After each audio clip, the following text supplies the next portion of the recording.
Good evening, Mizzou fans. Gabe DeArmond here. We're going to do a show that maybe it'll become a regular part of the offseason. Maybe we'll never do it again. We'll see. That's kind of up to you guys. State of the Tigers here for this week. We're going to do a weekly show.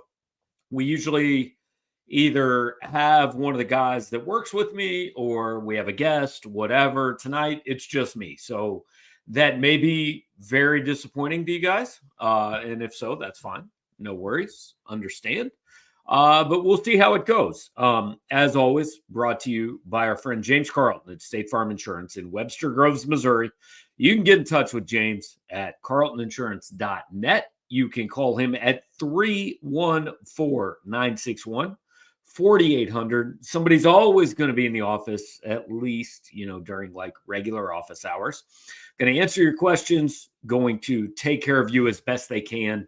And if you get a quote from them and tell them you heard about them on Power Mizzou here, they are going to donate a little bit to Mizzou's name, image, and likeness efforts, at least as long as that's still a thing and it's still going. And we'll see if we need to change the intro announcement as we go along. So tonight's show, again, just me. I'm taking questions.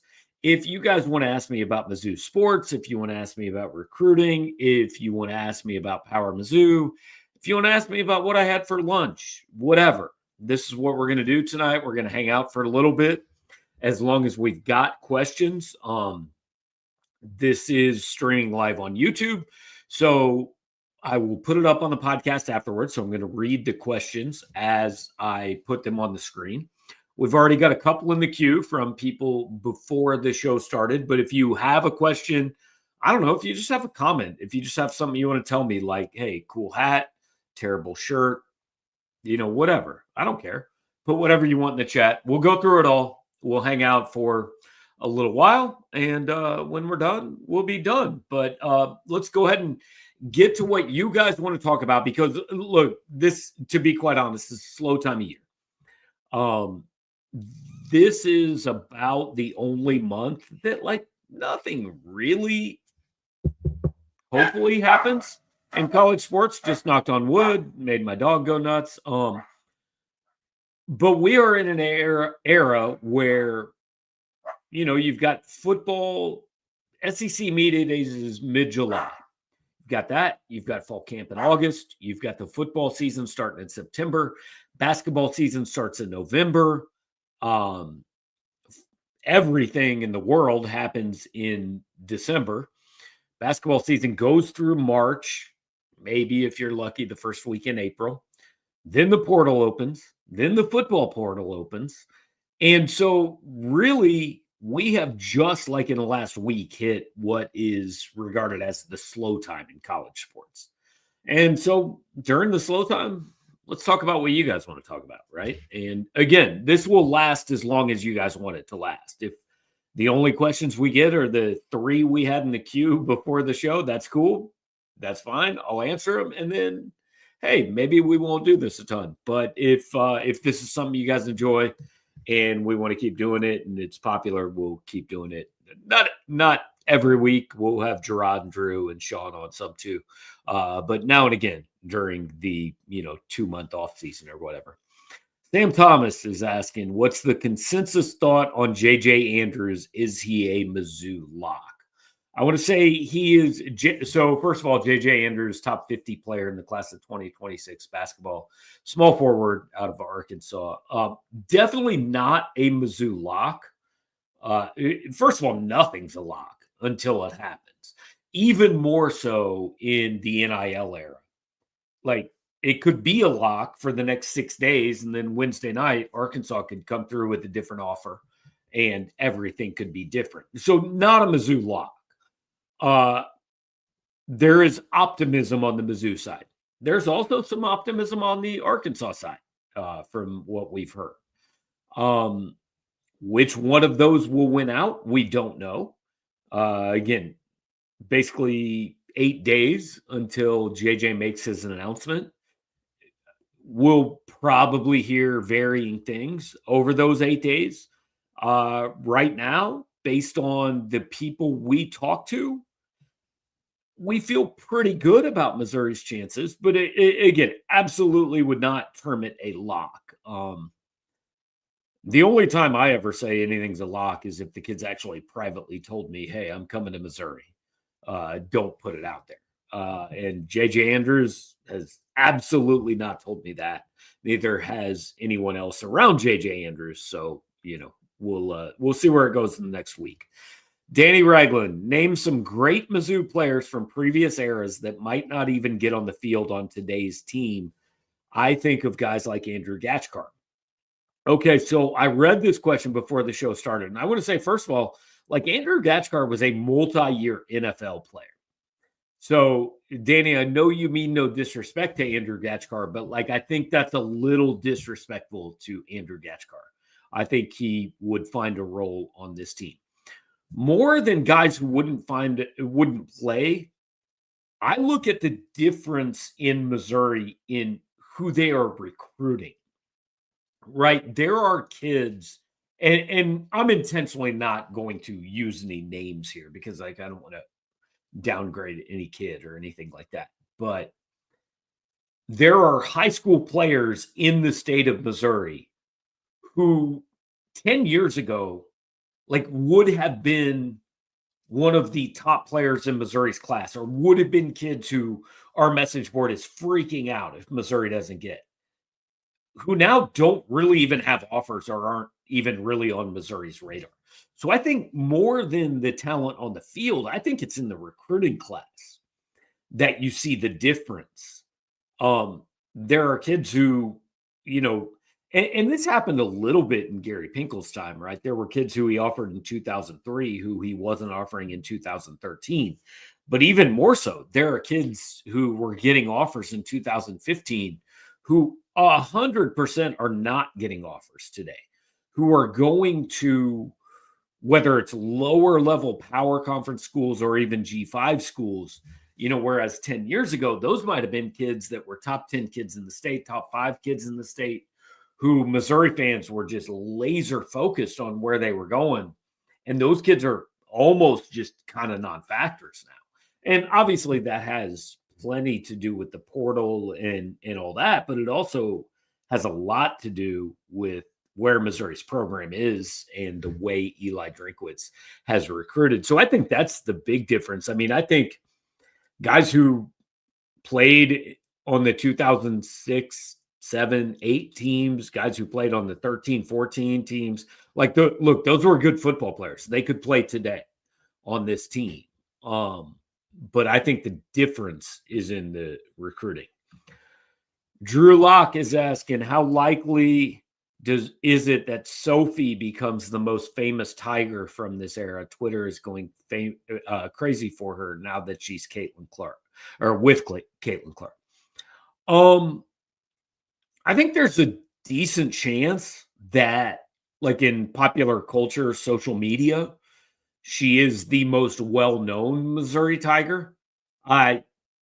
It depends on what this era means, right? Because if you look at Luther Burden and his social media following, he has, and trust me, I need to stress, I'm not spending time looking at how many social media followers Luther or Sophie has. But I'm going to guess that Luther probably has at least as many, maybe more.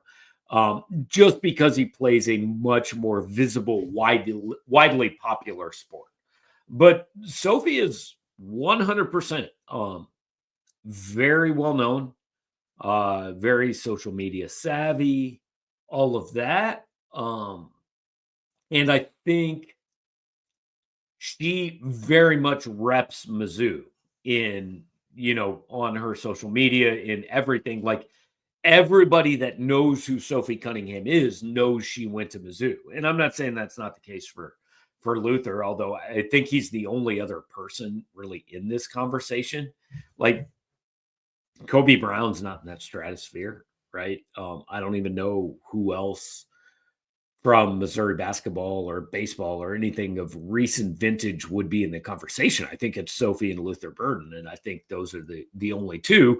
Again, when you say this era, I don't know when this era starts and ends. I mean, Sophie is now, I don't know, 28, 29 years old, been out of college for 7 years.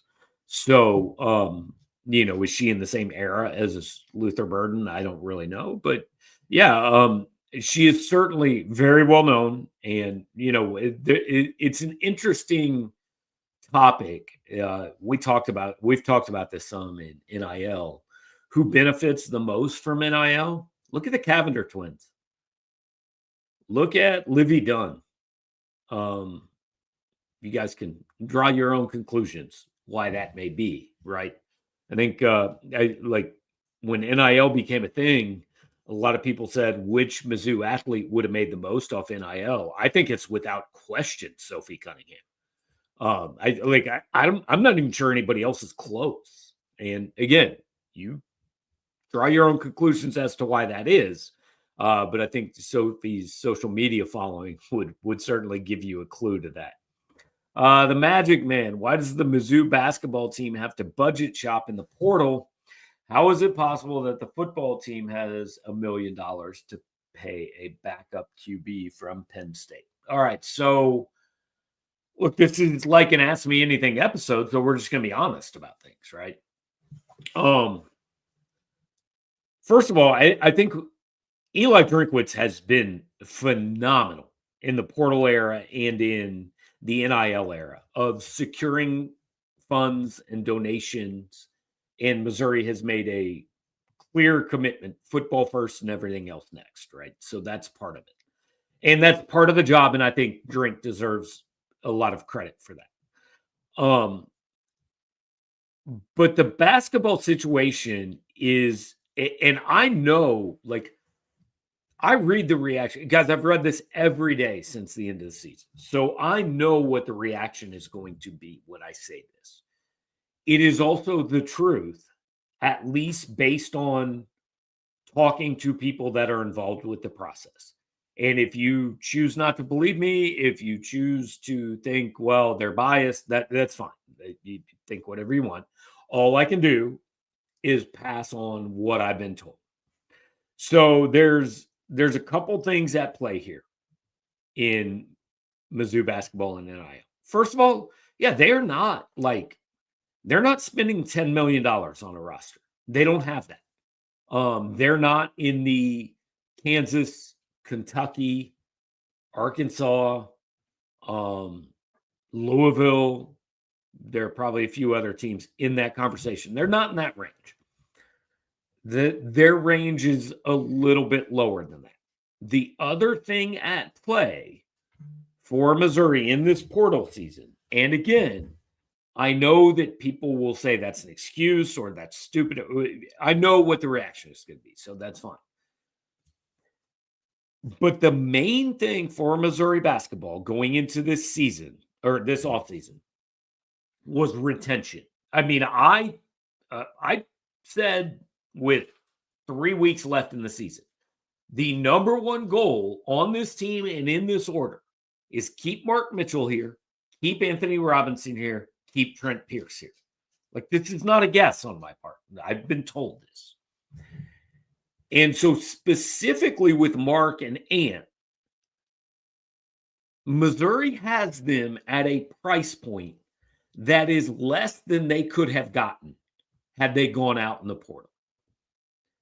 We have said a number of times, like, the portal numbers are insane this year. What with the house settlement looming, all that, there are like average mid-major players getting 7 figures. And I'm pretty confident Mark Mitchell's getting 7 figures, and I think there's a decent chance Ant Robinson is. I don't know that for a fact. I'm just gauging based on the environment. But the point is, let's just, and these are made up numbers, but let's just throw out, if Missouri has Mark Mitchell for $1.2 million and Anthony Robinson for $1 million. Had those guys gone on the open market, had they gone into the portal and said, anybody can get me, Mark Mitchell's a $2 million player in this portal era. Anthony Robinson is minimum $1.5 million, right? So if Missouri's getting those guys for numbers lower than that, What you cannot do is pay 1.6 million to a guy that scored 11 points a game at a mid-major and bring him in and he's making more than Mark Mitchell and Anthony Robinson. It can't be done. Now, I know the response to that is, okay, cool, just give Anthony Robinson and Mark Mitchell more of it. And what I always say, it is very easy to spend other people's money. Again, Missouri is working like they're not at the thrift shop, but they are working on a budget. They're not in the BYU, Kentucky, Kansas, Arkansas, Louisville range of spending money in NIL. So they kept two guys for less money than it would have taken to get comparable players out of the portal. And the flip side for that, the trade-off is maybe they don't get the ridiculous high-priced guys out of the portal. I think, and I want to be clear, I do not know how next year's team will be. I do not know how next season will go. But there is very much in the portal era an attitude of the new guy is always better than the guy we have. So let's say you go get, and I'm not even talking about like Jaden Quaintance, right? Let's say you go get a guy from, I'm making up a guy, I don't even know if he exists. Let's say you go get a guy from Utah State who scored 14 points a game next year. And you bring him in. Everybody falls in love with him. But like Mark Mitchell scored 14 points a game in the best conference in college basketball history last year. So maybe you already have that on your team. So this is like a very roundabout way of answering the Magic Man's question, right? There are reasons for it. Will it work? Will it not work? I don't know. We'll see. But that's the explanation for what's happened. Tater Salad wants to know how excited should Mizzou fans be for Bo. He says Priscilla and then corrects it and says Prabula. TBD. I haven't seen him play. I never watched him play at Penn State. I didn't go to spring football. I don't know. It is exciting from the standpoint that it's a new guy. It's unknown. It's the guy this coaching staff went out and got in the portal. And I think you have to put trust in them and faith in them. But I'm not going to pretend I know anything about Bo Prabula as a player or what he'll be like. And like, I think he'll win the starting job, but I don't think it's completely out of the question Sam Horn does. But I think Prabula is going to be, in all likelihood, your starting quarterback next year. But this team is so interesting because there aren't very many questions, but the two questions it has are quarterback and left tackle, and those are like the two biggest questions you can have. So I know we'll see is not a fun answer. I know, like, I would get more engagement and more views and more reaction if I made up some stuff, but sometimes I don't know is the best answer, and I don't know what to expect out of Bo Prabula. We'll find out September. All right, D-My. All right, so this is why we're doing this show, right? Like, yeah, I'm a Mizzou sports school, but hey, it's off season. Let's have some fun. Let's show some personality here. Top 3 to 5 lunch spots in Columbia. All right. Number one, unquestionably, I don't want to say unquestionably, but number one, Billiards on Broadway. I don't say that just because it's a sponsor, although support the sponsors. Support James Carlton up in the left-hand corner. But no, Billiards on Broadway, excellent burger, excellent local beer selection. That's always a big factor in local lunch spots. Look, I am preferable to Shakespeare's. Love Shakes. You can get the They have slices at lunch, so you don't have to go and buy a whole pizza. You can get a slice for, I don't know how much it costs now. It used to be $2. I'm going to guess it's probably a little bit more than that now. I went there a couple months ago for lunch with a friend, and I think paid a little bit more than that. But Shakespeare's is without question in the conversation. Those two are those are my top two. I think lunch, because lunch is a little bit different than dinner, right? But I would still go to Murray's for a lunch.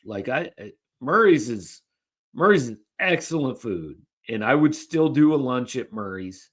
Maybe you order something different than you order at dinner, but I'm still a big fan of that. Would say the same about D Rose. Went to D Rose for dinner earlier this week. But you get a good lunch spot there, get yourself a big beer. So those are probably the ones that I would throw out there as and I'm going to give you one off the beaten path here. You go down, it's in the Arcade District, which is recently named, down off College Boulevard and a little bit past Broadway. Place called Beatbox. They're only open till 3 p.m. Phenomenal food. Never had anything I don't like. I frequently lament I want to get dinner from there, and they're closed at dinner time. So Beatbox thrown in the lunch spots. Reed Bingston, what are your thoughts on how Mizzou handles the Carrick Jackson situation? So I have thoughts on this, guys. Mizzou's 0-24 in baseball, which is absolutely insane.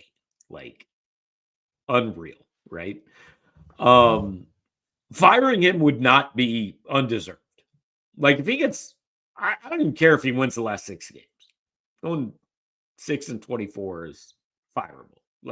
If that's what Missouri chooses to do, I am not going to argue or say they did the wrong thing. But if Missouri fires Carrick Jackson after this season, they owe him $1.7 million. And I will just tell you that I think spending $1.7 million on baseball is dumb at this point in time in this environment. I wouldn't do it if I'm Missouri. Because the bottom line is there's a decent chance in 3 years you're looking back and saying the same thing we're saying right now about firing Steve Beazer. Well, why'd you fire him if you're just going to go hire another cheap guy and not put money in the program? I don't know. Carrick Jackson, I'm not saying he's Tony La Russa. He's not Jim Leland. He's not the greatest manager I've ever seen. Obviously, you don't go 0-24 if you are. But you are asking him to walk into a gunfight with not even a knife, but with a pop gun with a ping pong pad. I mean, he's just not being given the tools to go win. Now, that doesn't excuse 0-30 or 0-24, whatever. They should be better than they are. Steve Beazer was better than this. Tim Jamison was better than this in the SEC. So I'm not excusing the performance of Carrick Jackson's team. It is dreadful. I mean, he legitimately said after the game last night, let's stop doing dumb shit. And I agree. Stop doing dumb shit. Stop losing every game. I agree with that. But the only way I'm firing Carrick Jackson is if I've got somebody who says, here's $10 million for your baseball program. So that funds the buyout, it funds the new coach, and it funds a roster. And I don't know that there's anybody that's willing to say that. Again, we are going into the revenue sharing era. We're doing all of these things. And I wouldn't spend money on baseball. I wouldn't have spent the money Missouri spent on women's basketball. I would spend money on 2 sports. I would be as good as I can at football, and then I would be as good as I can at men's basketball.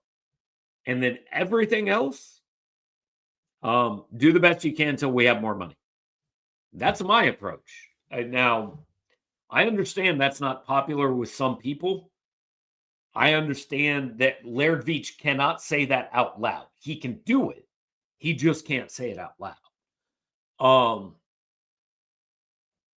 so again, they might fire Carrick, and I don't think anybody could argue they shouldn't.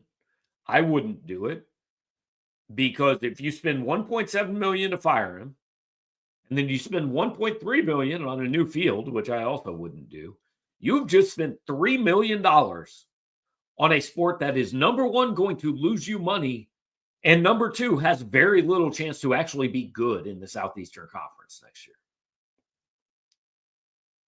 Put that $3 million to football and basketball. It's what I do.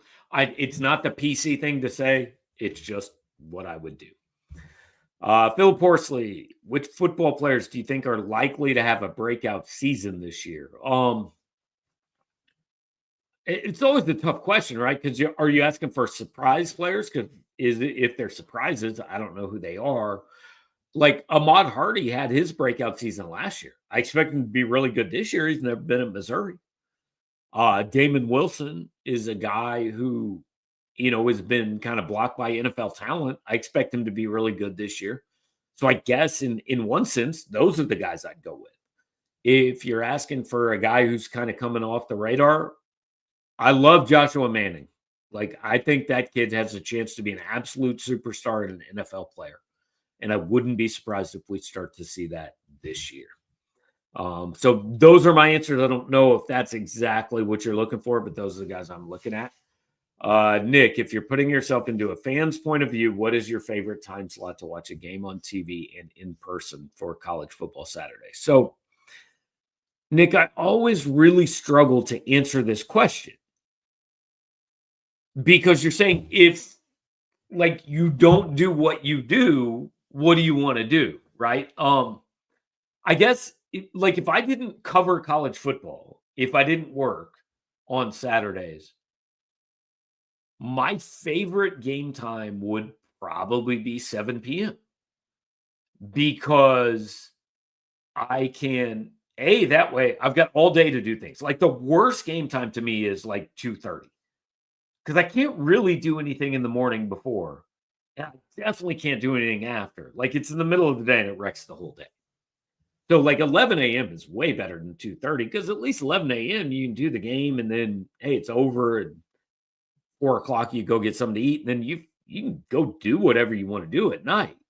But a 7 p.m. game, like, hey, if you got kids sporting events, if you've got family stuff, whatever you got to do, you can do in the morning. You can get down, 3 o'clock, give yourself 3.5 hours to tailgate, get blackout drunk, whatever you want to do before a game, and then go watch the game. So I think prime time is the best for, well, I was going to say for being there. And I would still say for being there. It's going to require a hotel.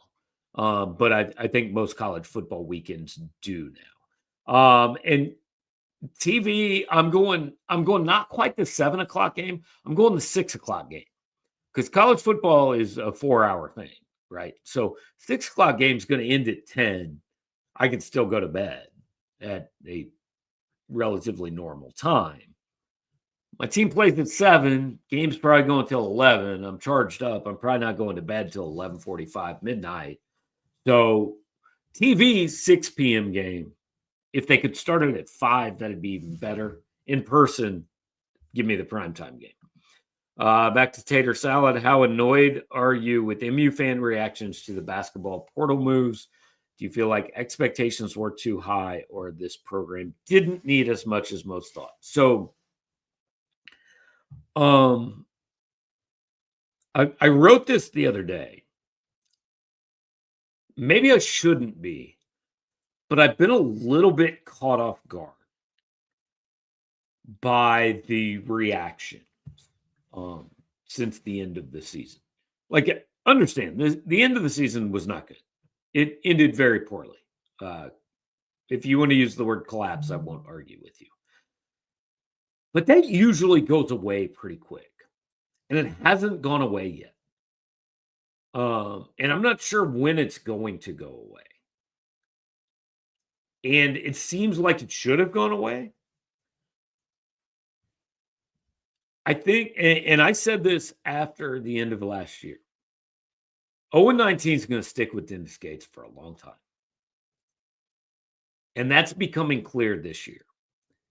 Like, he's been here for 3 years. He's made 2 NCAA tournaments. He's been a 7 seed and a 6 seed. That's actually really pretty good for a Missouri basketball coach in 3 seasons. Like, and I'll get into the other part of this shortly, but that's pretty good.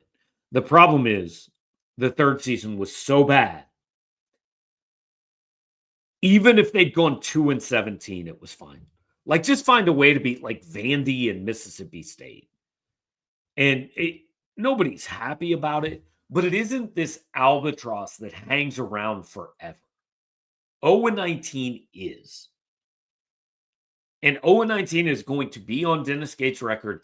And a lot of people aren't going to forgive him for a long time for it. And some people are never going to forgive him for it. Like, it literally, every thread on our board, eventually 0-19 comes up. May happen in the 3rd post, may happen in the 30th post, but it always comes up. And look, I get it. It was awful. There are some reasons for it, some valid, some maybe not quite as valid. But I have been surprised that I'm not sure how much this fan base likes Dennis Gates. Since, like, this was a really good season that ended badly. And since the end of it, I've been caught off guard to the overall vibe, which I think is negative. And maybe that's just because it ended badly. Maybe that's just because I'm reacting to the more vocal people online who tend to be, negative is more vocal online than positive. So maybe that is not the overall fan base reaction, and maybe I am misreading this. But to me, it seems like Dennis Gates' approval rating should be higher than it is. So I'm interested to see what that means going forward. And as for a reason for that, I think that a lot of Missouri basketball fans, like the prime part of a fan base is my age, right? Like 35 to 55. That's the majority of most fan bases. And if you are that age, you grew up with Norm and you saw Quinn's first few years, and you have a belief of what this basketball program is / should be. And the truth is that it has not been that in 15 years. Since Mike Anderson left, this basketball program has not been what you guys think it is and should be. So as I wrote the other day, it is fair to hope Dennis Gates gets this thing back where it used to be. It is not fair to write him off because he hasn't done it in 3 years. So I am willing to wait to see what next season looks like. I think a lot of people are not willing to do that. And I think that explains some of the reaction we've seen. Matthew Strubberg, will Mizzou win at Oklahoma this year? Maybe. I mean, I don't know how else to answer that question. Maybe. Senor Joshua DM, if you had to cover another team for a day, who would you want to cover and why? Like, give me a month, right? Not just a day. Give me a month, because like I want to be there and kind of get into it. I mean, look, I think John Calipari would be fascinating to cover basketball. I'd be interested in covering Arkansas basketball for a month, or frankly, the guy who replaced him, Mark Pope at Kentucky. Like, what's it like to follow Cal? I'd be interested in that. Football wise, I think Marcus Freeman seems like he'd be an interesting dude to cover. I'd like to to see what that's like. That would that would probably be my choice. Is give me Notre Dame football for a month. Um, I'm sure there are some guys out there that are like great interviews are really fun and all that. Like I'd love to cover Steve Spurrier back in the day, whatever. Or South Carolina when Spurrier and Frank Martin were both there. That would have been cool.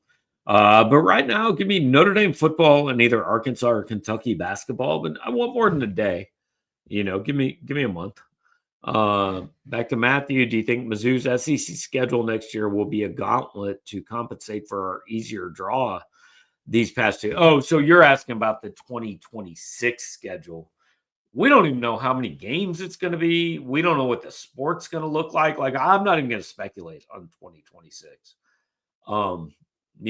Take advantage of the one you got this year, and we'll see what next year looks like. James, do you think the Mizzou KU football game this upcoming year can rival the old KU Mizzou football atmospheres based on the trajectory the two programs are on?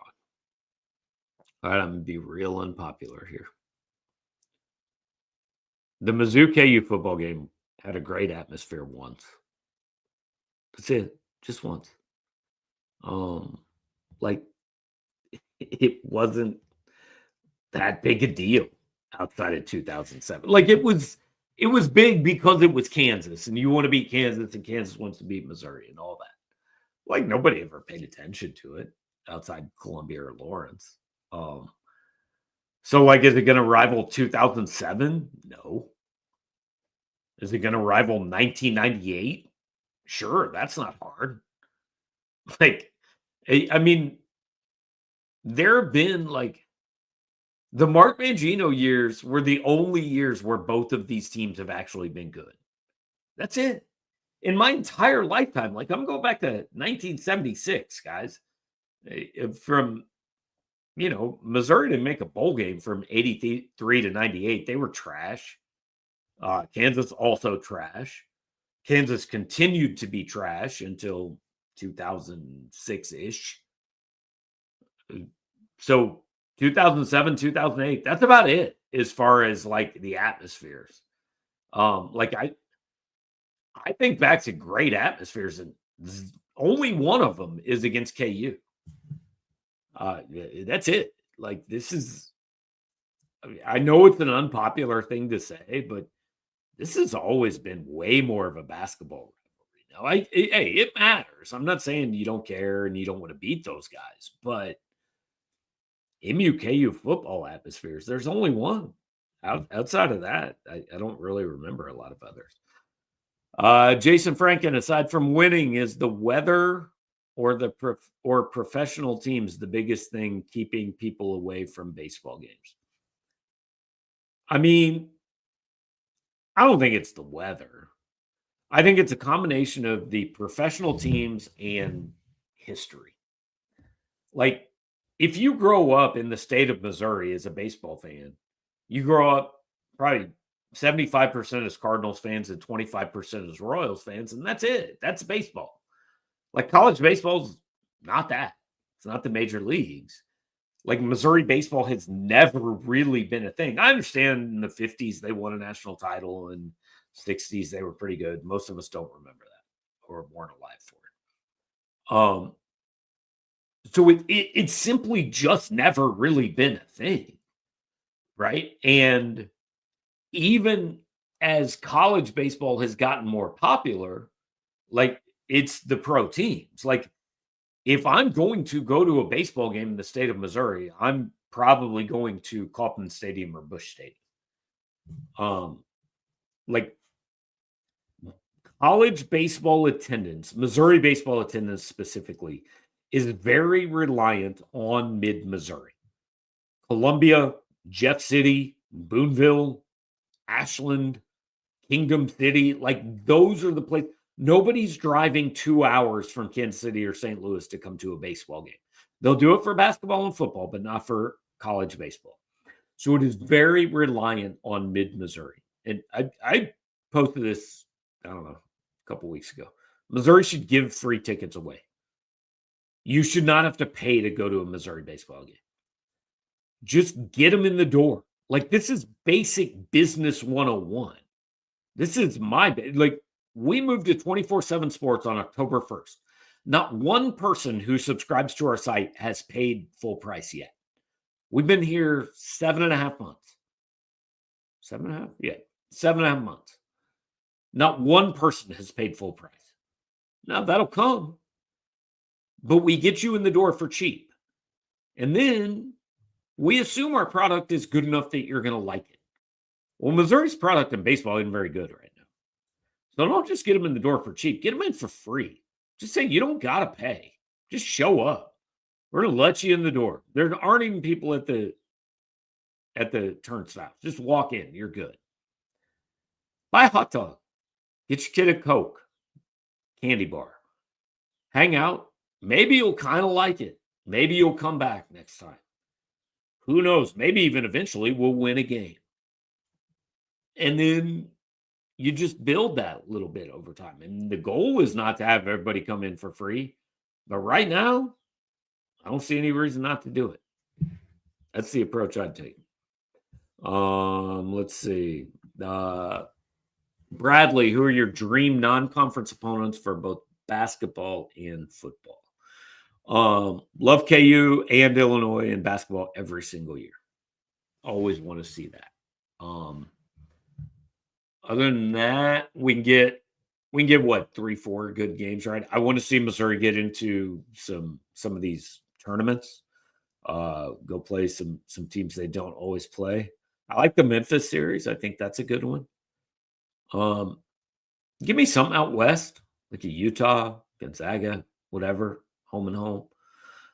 Football, let's go back to having Nebraska on the schedule now. Not every year, but let's do a series: Nebraska, Lincoln, Columbia, Kansas City.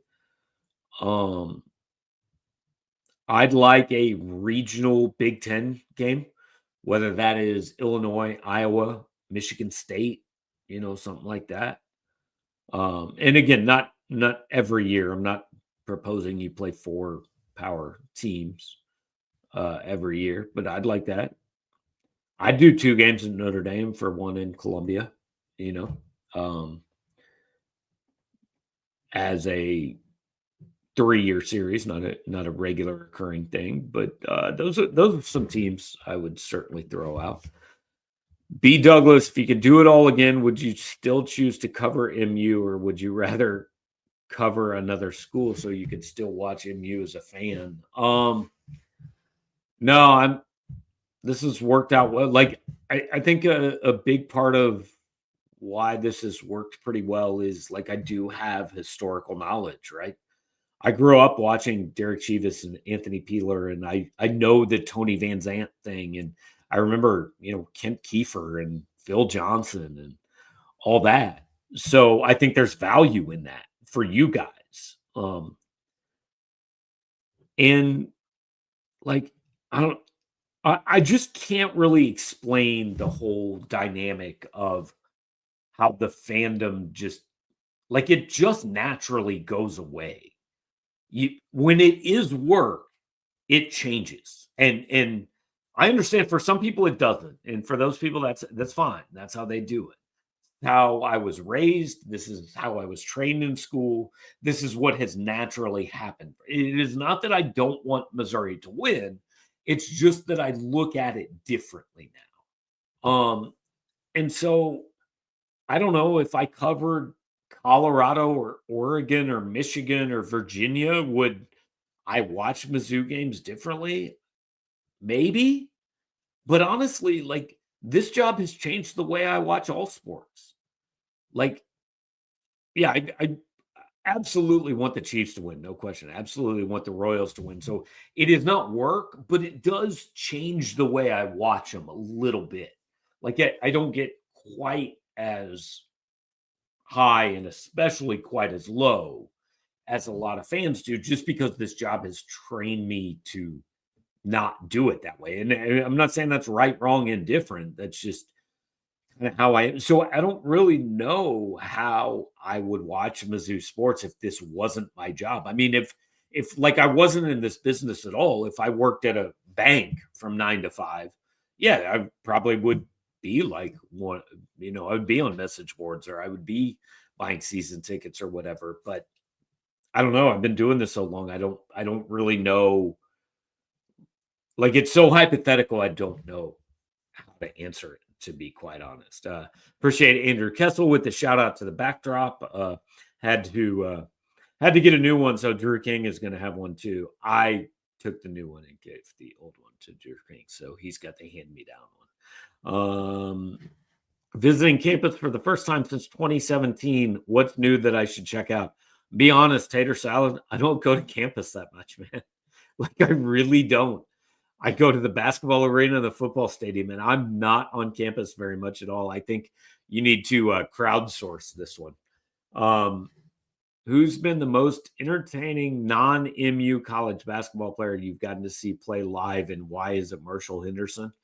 Marshall Henderson is memorable. I don't know if entertaining is the right word, but certainly memorable. Look, I've been doing this a long time. Like, somebody asked me a few weeks ago who are the best players you've seen, like Michael Beasley, and like I saw Kevin Durant play college basketball, man. That was cool. I enjoyed that. He was pretty good. Saw Blake Griffin too. He wasn't bad. What does a good, successful season in football look like to you? 9 wins. I think that's my, and 8 isn't bad. So I'll go 8. If you go 8 is the baseline, that's solid, right? Like, may not be fulfill everybody's dreams, but 8's solid. Anything more than that is certainly good. Anything less than that, I think, is going to leave you a little bit hollow. Let's see. Still rolling through questions. Will Laird let Scherzer have some input with the baseball program? Kyle S. I don't know. Max isn't the AD. Max wants to donate money. They'd take it. They'd listen to him, I think. That's my opinion. All right. Matthew's asking my lowest score on the golf course. So, like, I don't play. I'm not good, guys. Like, I think the best round I've shot's at 82. So, like, my goal is to break 80 at some point. I have self-diagnosed my issue and gotten rid of my slice in the last month. So I'm pretty excited about that. So I fully expect to be breaking 80 by the end of this summer. That won't really happen. Drew King, favorite Kool-Aid flavor? Always like the black cherry, man. Anything black cherry is good. I enjoy it. Let's see. A lot of comments. I'm trying to look for questions. How many of Gates' first choices do you think he got in the portal? I mean, they went Javon Porter early, so I gotta believe that's a first choice, right? I think Sebastian Mack might have been. So 1.5 is my answer to that. Okay, Senior Josh, following up on a previous question, who would you least want to cover? Look at that. I couldn't cover Kansas basketball. First of all, I would actively root for them to lose. Second of all, like, I have burned myself with that fan base. They don't want me there. I don't want to cover Texas A&M football either. I'll just leave it at that. I don't want to cover Texas A&M football. We won't go any further into that. What is your favorite away football stadium to go to? So, when I was in college, I went to the Horseshoe, and that was cool. I think my favorite road trip, just game day atmosphere. I mean, Alabama was cool. I enjoyed Alabama. I really liked South Carolina and their stadium and their game day. I have said a number of times, I would like to go to Tennessee and Florida when those teams are good. When I've covered games there, those teams haven't been very good. And that makes it It's an 11 a.m. game, 30,000 empty seats. I would like to see those places with good home teams. And I think they could be great, but I haven't been there when they're great. Georgia's good. Georgia and Alabama are kind of in this different category, but like as far as ones that you might not think, I really enjoy South Carolina. I'm really impressed with their game day atmosphere and everything around this stadium. I don't know if I'd say it's my favorite. My favorite stadium I've ever covered a game in is the Sun Bowl in El Paso. Phenomenal setting and atmosphere and all that. Love it. Would like to go to a road game there. So, all right, guys, appreciate you hanging out with me. This was semi-successful. Hope you guys enjoyed it. I enjoyed it. So we'll do it again at some point in the off season. Maybe one or two more kind of like this. Make Gerard and Drew work and Sean work some and get you guys some guests and stuff like that throughout the off season as well. But maybe do a couple more of these just kind of question and answer sessions, and you can just listen to me ramble on for 53 minutes in the future. Appreciate you hanging out. Like, comment, share, subscribe, do all those things. Join us over at 24/7 Sports at powermizzou.com. Most importantly, got to remind you on the way out the door, this is still State of the Tigers, brought to you by James Carlton, State Farm Insurance. Check them out at carltoninsurance.net. Give them a call at 314-961-4800. James is a huge Mizzou fan. Look, you all got to have insurance. You might as well get it from somebody that shares all of your same passions and views things the way you do. So check out James Carlton. Get in touch with him. Get your insurance from him.